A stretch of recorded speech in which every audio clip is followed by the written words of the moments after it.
اعوذ باللہ من الشیطان الرجیم بسم اللہ الرحمن الرحیم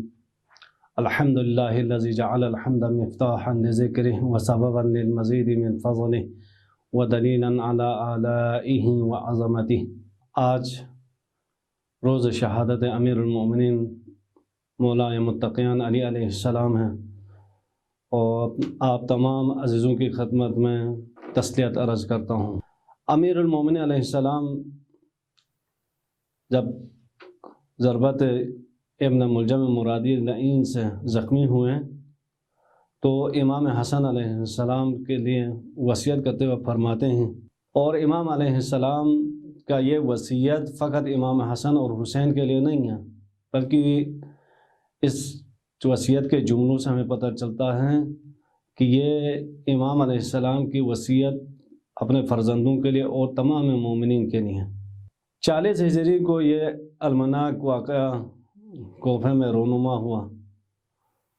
امیر المومنین علیہ السلام فرماتے ہیں، اوصیکما و جمیع ولدی و اہلی ومن بلغہ کتابی، تم دونوں کو اور تمام میری اولادوں کو اور میرے اہل و عیال کو اور ان لوگوں کے لیے جن تک میرا یہ وصیت نامہ پہنچے، میں وصیت کرتا ہوں بتقوی اللہ، اللہ سے ڈرتے رہو، ونظم امرکم، امور کو منظم رکھو، وصلاح ذات بینکم،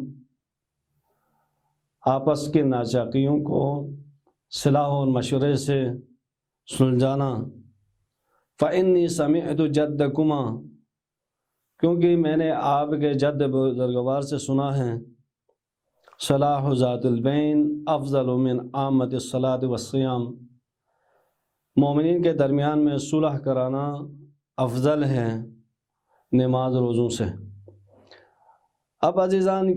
اس مختصر چند سطر میں امیر المومنین علیہ السلام کا ہم و غم سب سے جس چیز پر ہے وہ تقوی الہی ہے، یعنی اللہ کی حدود کی پاسداری کرنا اور ان کی محافظت کرنا۔ اور دوسرا نقطہ ونظم امرکم، یعنی امور کو منظم، یعنی یہاں پر امیر المومنین علیہ السلام نے نظم امورکم نہیں فرمایا، یعنی عام امور کو منظم کرنا نہیں، بلکہ نظم امرکم سے یہاں پر جو نقطہ سمجھ میں آتا ہے وہ یہ ہے کہ حکومت اسلامی کے امور کو جو ہے منظم طریقے سے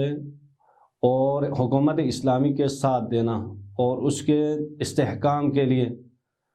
کوشش کرنا ممکن ہے۔ امور کو، یعنی یہاں پر مراد اس جملے سے نظم امرکم سے امور بھی ہوں، اور جو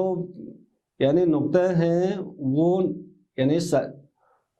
اسلامی حکومت کے ستون اور امور کو منظم کرنا۔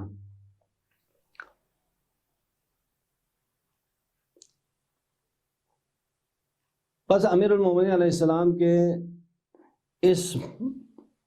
خطبہ مبارک ہمارے لیے،